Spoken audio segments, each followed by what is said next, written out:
So I'm holding the Samsung Galaxy Book S.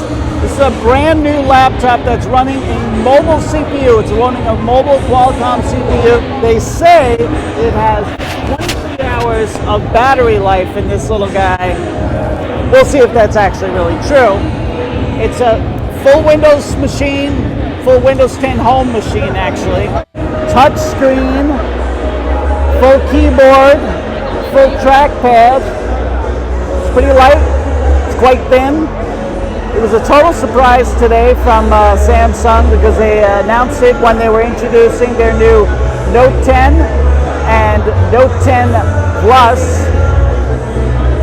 So it's a cool laptop, cool Windows laptop with a little bit of the genes of a mobile phone. Because yes, it does have LTE built in.